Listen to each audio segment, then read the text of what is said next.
Morning, folks. Jeff from RV Diagnostics. That's a lot of light. Okay, what we got is a quick tutorial video. It'll be under the 12 volt DC section playlist on my videos. So this is how to measure a fuse, automotive fuse. We're going to look at a few different types. Here's a maxi. It's a big one. It's a big one, right? Look, all of them are in common, right? So you see the number 40 has a little silver thing to the left and the right. That's that leg it comes up. Watch. Here's a mini. See the 10? It's got the little silver. That's a test point right there. That little silver tab, one to the 10, to the left of the 10, one to the right. Here's a 10 ATC regular fuse. Now a lot of you go, well, I pulled the fuse and I looked at it. It looked good. All right, wrong. Okay, you got to measure. Now, how do you measure? It's relatively simple, folks. You put your meter on a 20 volt DC scale. I like turning the backlight on. Now, I don't have this hooked up, but the negative lead of the multimeter, which is common, it says COM, goes to the ground, the negative of the battery, the chassis of the battery. You have to confirm you have a good ground first. All right. First you go to your battery, and you measure your battery negative and positive lead. So you give the ground a good common ground. Chassis, up there where the brake pedal is, in case you're under the dash. You have to find the ground.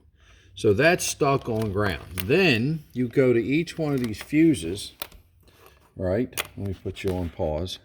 All right, so I'm doing it this way so you can clearly see the fuse.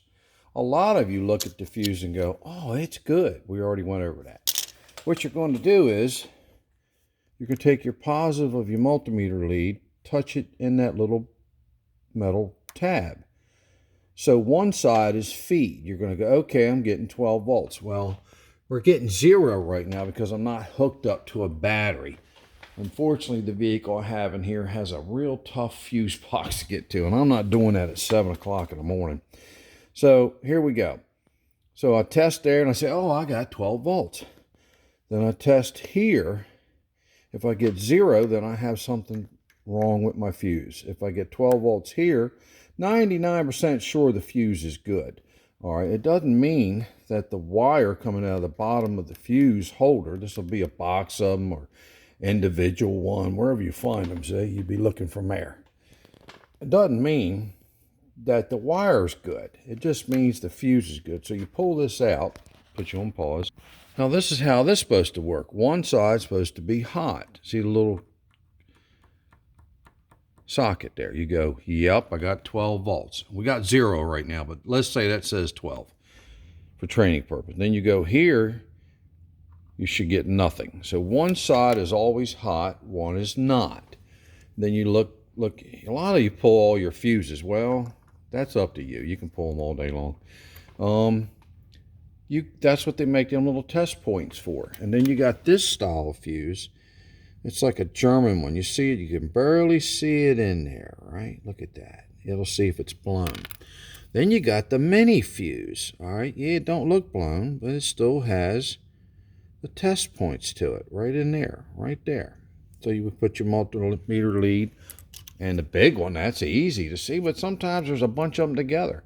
Test there and there. Both should have voltage. It doesn't mean it's coming through the fuse and out through the wire. So that's your problem to find.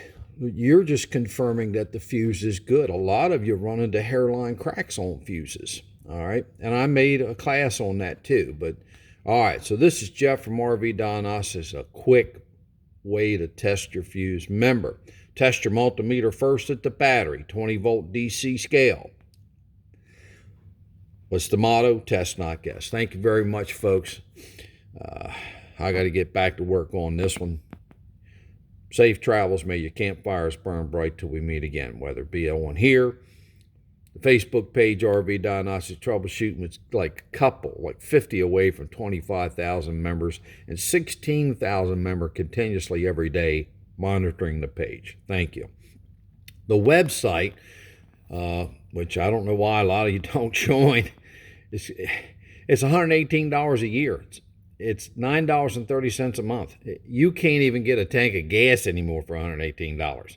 So the first time you use me, it pays for itself. Then you got me the rest of the year. And trust me, there's thousands of people that are very satisfied.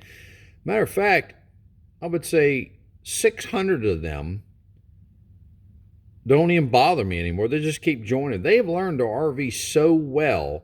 They know how to troubleshoot circuits, but they have me in their back pocket for weird stuff like engine drivability or...